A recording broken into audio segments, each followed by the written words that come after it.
Le système. Il a changé, il s'est consumé, mais il semble refuser d'entrer dans une nouvelle ère. Celle de l'égalité pour tous, celle de la justice et du progrès. Ce système regorge d'héros et d'héroïnes du quotidien qui, dans l'ombre, font souvent des miracles. Ce sont bien souvent des victimes de violences policières ou des militants œuvrant pour plus de droits et moins d'injustice. Derrière ces combats se cachent des âmes brisées, esseulées. Alors je vous propose un nouveau système, celui de femmes, sisters, et d'hommes qui souhaitent que l'amour revienne au cœur du système. Alors à vos casques pour plus de liberté, d'égalité et de spiritualité.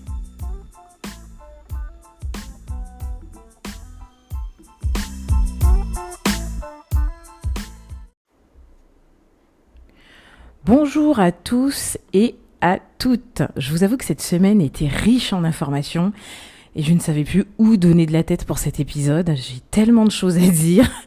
On va quand même commencer par sur la réforme des retraites. Et donc l'actualité étant focalisée sur cette réforme, je vous avoue qu'on va encore en parler quelques temps. Alors je n'ai pas de télévision à la maison et c'est volontaire pour éviter de me faire matrixer l'esprit par les médias mainstream.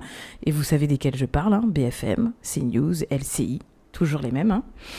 Donc il est évident que pour moi, cette révolte populaire liée à l'adoption forcée de la réforme des retraites reste juste la partie émergée de l'iceberg. Et je me suis posé beaucoup de questions.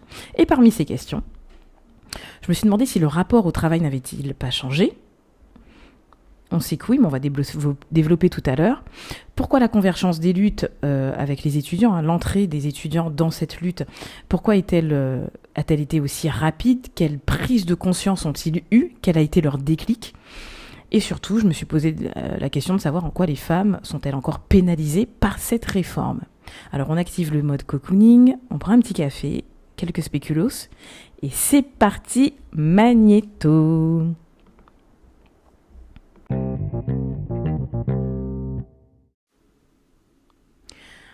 Le rapport au travail a-t-il changé ces dernières années? Évidemment que oui. Alors on va reprendre les choses par la base. Alors moi, ce que je me suis posé la question, c'est quoi le travail en fait? Quel est le travail? Comment on vit le travail? Alors je sais que Georges Friedman et Pierre Naville, tous deux sociologues français et auteurs du traité de sociologie du travail, définissent le travail comme un acte social total, incluant l'activité de production de biens ou de services et les conditions d'exercice individuel et collectif de cette activité, mais aussi les conditions d'accès au travail et les processus de stratification sociale induits par le travail. Donc cette définition date quand même de 1962 et implique qu'il y a une distinction entre le travail et l'emploi. Le travail étant traité par les sociologues et l'emploi par l'économie. Et ça pose problème. Cette distinction est problématique. Pourquoi? L'économie, pour moi, c'est mon avis, l'économie déshumanise l'individu dans son approche réformiste. Il devient un objet permettant l'accès à plus d'avantages pour une partie du peuple, en l'occurrence, dans le cas de la réforme des retraites, les ultra-riches. Sans compter le champ lexical de la déshumanisation utilisé par le gouvernement en ce moment. N'est-ce pas, Manu, quand tu nous traites de fainéants, là, on est vraiment dans le manque de respect et la déshumanisation. Et du point de vue du travailleur, donc son travail étant un acte social total, à savoir le fait que la société lui impose d'agir d'une certaine façon, et jusqu'à maintenant, l'évolution de l'âge de départ à la retraite était imposée par le pouvoir car les travailleurs s'y résignaient. Voilà, l'acte social total, c'est la société m'impose quelque chose. Ok, j'ai pas trop le choix, je vais pas trop me battre, j'accepte. Alors si on revient en arrière, on se rend compte que François Hollande avait déjà fait une réforme des retraites en 2014. Et dans cette réforme, la durée de cotisation était de 43 ans pour la génération née en 1973 et plus. Mais l'âge légal de départ était de 62 ans et non pas 64 ans, avec des années de cotisation évolutives selon l'année de naissance. Alors, on oscillait entre 41,5 ans et 43 ans de cotisation. Donc, On sent que dans ce gouvernement, où Macron était ministre de l'économie, c'est bizarre quand même, c'est bizarre que Macron veuille revenir sur cette réforme alors qu'il a eu à l'appliquer sous le gouvernement Hollande. Alors, lui est arrivé sous le gouvernement de Manuel Valls II, et son prédécesseur était Michel Sapin à l'époque, bien plus intelligent et bien plus intéressant comme ministre. Mais en tout cas, il a dû l'appliquer, Emmanuel Macron, à cette période-là, cette réforme. Ce qui ne me semble pas logique, et ce qui ne semble pas logique, je pense, pour la plupart des Français, c'est que cette réforme de 2014 n'a pas été pleinement testée, puisque les personnes nées après 1973 ne sont pas encore parties à la retraite. Donc c'est clairement un non-sens. Et là, je vais vous égrener les non-sens. Il y en a tellement que je risque d'y passer encore beaucoup de temps. Mais bon, revenons à notre rapport au travail. Depuis quelques années, les travailleurs sont avides de bonheur au travail, à un tel point que de nouveaux métiers ont émergé, comme les fameux Chief Happiness Officer. Malheureusement, le bonheur au travail ne consiste pas à mettre en place des cours de yoga ou un baby-foot en salle de pause. L'important reste le sens. Quel est le sens de tout cela ? Si le travail est imposé par la société, pourquoi la retraite devrait aussi l'être ? Et pourquoi les conditions de travail doivent-elles être forcément difficiles ? Rappelons que les Français sont les plus grands consommateurs d'antidépresseurs au monde. En tout cas, ils sont dans le top 10. D'accord ? Donc, au sein de l'entreprise, on offre maintenant beaucoup plus de liberté aux employés. Ils sont maintenant plus impliqués dans les projets, on voit émerger le management à l'horizontale, on sent, ces nouveaux types de management prennent de plus en plus de place. Si certaines entreprises s'imposent plus de démocratie participative en interne, alors pourquoi le gouvernement ne s'y essaierait-il pas ?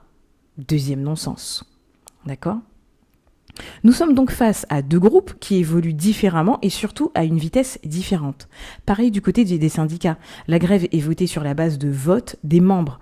Donc la démocratie participative fonctionne dans la majeure partie des sphères du travail, sauf au niveau du corps institutionnel. Deuxième question, on en a parlé en intro. Et les jeunes dans tout cela, qu'en pensent-ils ?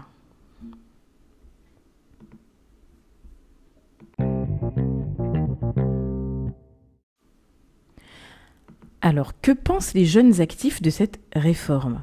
Les jeunes actifs ont une toute autre vision du travail. Alors, je regardais une interview de Julia de Funès sur Brut qui expliquait très justement la vision différente qu'avaient les seniors et les jeunes actifs sur cette question. Et elle compare la vision d'un homme et d'un jeune homme évoluant dans la même société. Le senior, qui a 25 ans d'ancienneté dans l'entreprise, voit son travail comme une finalité. Or, je précise cette question de finalité, c'est comme s'il confondait sa personne avec son travail. Le jeune homme verra le travail comme un moyen plutôt d'atteindre ses objectifs, puisque lui, dans l'entreprise, il explique clairement qu'il va travailler comme un acharné pendant 2 ans pour pouvoir faire le tour du monde avec sa copine. Et elle explique que celui qui remet le travail à sa juste place, c'est ce fameux jeune homme. Si le travail devient un moyen, alors on l'utilise comme le gouvernement finalement. Comme le gouvernement nous utilise pour équilibrer son budget, puisqu'il faut rappeler que Macron lance cette réforme des retraites pour éponger le déficit abyssal qu'il a causé face aux cadeaux réalisés aux ultra-riches, enfin donnés aux ultra-riches. Voilà. Donc, ce jeune homme, lui, remet le travail à sa juste place. Voilà. Donc on aura beau traiter les travailleurs de fainéants, il est important de comprendre que celui qui donne le plus de sens au travail reste ce jeune actif. Voilà. Son travail, c'est un outil d'épanouissement et non une finalité pour laquelle on doit lui faire avaler des couleuvres. Et je pense très sincèrement que c'est avec cet état d'esprit que les étudiants ont décidé de créer une convergence des luttes avec les syndicats dans le cadre de la mobilisation contre la réforme des retraites. Et cette mobilisation, je la vois plutôt comme un effet miroir face au gouvernement. Les jeunes, pour moi, disent clairement, vous êtes un frein à la réalisation de nos rêves, vous êtes un frein aux actions émancipatrices de notre bonheur, mais surtout, si les carrières sont tachées, et surtout celles des femmes, alors pourquoi ne pas trouver un système permettant de normaliser et ou d'équilibrer les carrières hachées ? Si le jeune cité plus haut part 1 an loin de chez lui pour un tour du monde, alors comment lui permettre, en cours de carrière, de rattraper ses trimestres de retard? Et cette question se pose aussi pour les femmes.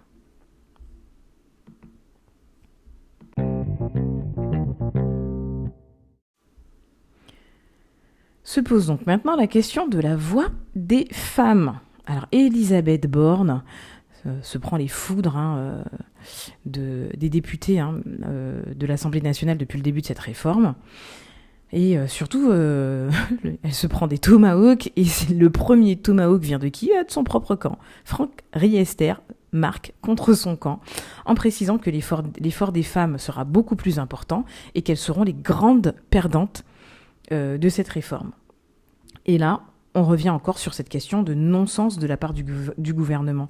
Et c'est à se demander même si Elisabeth Borne œuvre pour le camp des femmes ou si elle œuvre pour le camp de son gouvernement. Mais ça, on a déjà la réponse. La réponse est dans la question. Donc, c'est vrai que les femmes travaillent à temps partiel, elles doivent s'occuper des enfants, elles doivent bien souvent stopper leur carrière pour pouvoir permettre au foyer de fonctionner. Et on se rend compte qu'une femme née en 1980 doit en moyenne travailler 8 mois de plus qu'un homme né la même année. Pas 8 mois de plus, elle va travailler, oui c'est ça, 8 mois de plus, alors que l'homme va travailler lui 4 mois de plus. Voilà. Il faut savoir qu'en fin de carrière, les pensions de retraite sont 40% moins élevées pour les femmes, sans compter les salaires qui sont inférieurs tout au long de leur carrière. Donc déjà, les femmes, nous, on part avec un boulet au pied. Voilà. Et ces injustices qui sont martelées depuis des années par les femmes ne sont quasiment pas prises en compte, puisqu'elles devront non seulement faire avec des carrières hachées, des salaires qui seront bien plus bas que ceux des hommes, et en plus, elles devront travailler jusqu'à 64 ans comme tout le monde.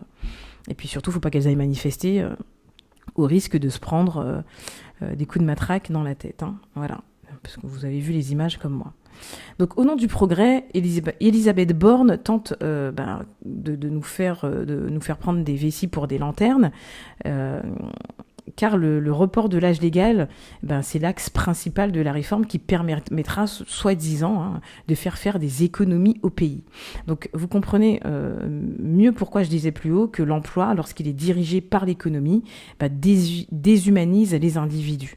Ce que je trouve profondément hypocrite, c'est que ce 23 mars 2023 s'est tenue une audition dans le cadre du plan pour l'égalité entre les femmes et les hommes. Alors ce plan est censé courir de 2023 jusqu'à 2027. Et quel a été le sujet de cette audition ? Le contenu sexiste diffusé par les influenceurs de télé-réalité. Alors, je ne dis pas que le sujet n'est pas important, puisque effectivement l'image de la femme n'est pas toujours bien véhiculée par ces 10 influenceurs. Chacun jugera comme il voudra. Mais la logique voudrait quand même que l'on s'exprime plus sur ce qui désavantage les femmes dans le cadre de cette réforme qui a quand même mis le pays sans dessus-dessous, plutôt que de parler des influenceurs. Enfin, Booba l'a déjà suffisamment fait. Il y a une loi qui est passée cette semaine, je crois. Bon, est-ce que c'est le moment de parler des influenceurs et de l'image de la femme au sein de la télé-réalité ? Voilà, donc ce qu'il faudrait, c'est d'avoir un peu plus de cohérence et d'intelligence dans ce que l'on diffuse et dans les auditions qu'on réalise à l'Assemblée nationale sur la soi-disant égalité supposée entre les hommes et les femmes. Mais bon, ça reste que mon avis. Voilà. Je crois que j'ai à peu près tout dit. Pour la conclusion de cet épisode, qui était plus court que le précédent, je vous l'avoue. Je pense que aujourd'hui, on nous prend pour des crétins, mais bon, je peux pas changer grand-chose. En détournant les outils démocratiques, je peux pas y changer grand-chose. On nous a toujours pris pour des crétins, voilà. Donc, les femmes sont instrumentalisées, et l'instrumentalisation des femmes dans le cadre de cette réforme des retraites est réalisée par une femme. Je ne sais pas si vous vous rendez compte à quel point le process est machiavélique, puisqu'on utilise une femme pour faire taire les femmes quelque part. On pourra nous dire, bon, de toute façon, Elisabeth Borne, c'est une femme, de quoi vous vous plaignez ? Moi, je vois les choses un peu comme ça. Ensuite, je pense que, je ne sais pas si tout le monde a remarqué que, enfin, si on a tous remarqué que les choses sont en train de tourner au vinaigre. Et quand les choses tournent au vinaigre, on fait toujours appel à une femme. Voilà. Et je pense que c'est parce qu'on la pense malléable à souhait. Et on a bien vu qu'Elisabeth Borne, bon, elle s'opposait pas non plus, elle tapait pas beaucoup du poing sur la table pour défendre le droit aux femmes. Voilà. Après, il faut bien comprendre qu'Elisabeth Borne n'a pas été choisie par Emmanuel Macron, mais par Alexis Kohler, secrétaire général de l'Élysée. Mais ça, on en reparlera peut-être dans un autre épisode. En tout cas, au-delà de tout cela, la vraie question reste de savoir si on ne devrait pas proposer un dispositif plus agile pour les femmes. Et ce dispositif commence par des augmentations de salaire. La base, quoi. Voilà. Et même si on ajoute des trimestres aux mères ayant eu des enfants, cela reste clairement insuffisant. Si Jospin a créé un fonds de secours des retraites afin d'éviter un cataclysme sur les retraites, pourquoi ne pas créer un fonds d'urgence pour les femmes ayant eu des écarts de salaire au cours de leur carrière ? Tout est possible. Tout est possible car l'argent est là, il suffit de le mettre au bon endroit.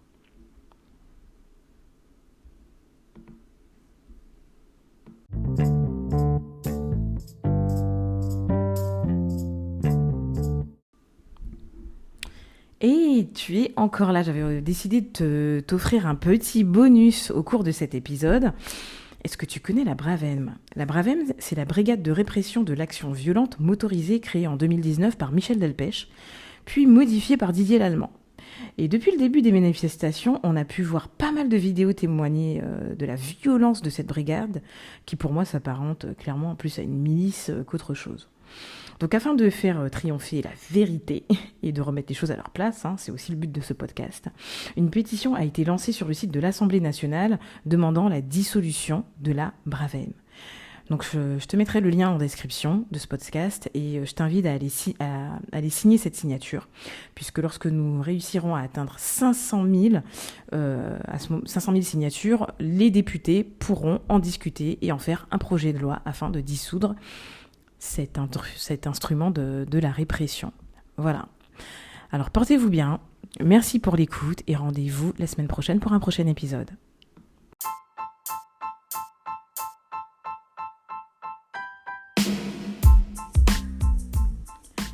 Si vous êtes encore ici, c'est que vous vous êtes imprégné de toutes les paroles diffusées au cours de cet épisode. Et je vous en remercie vivement.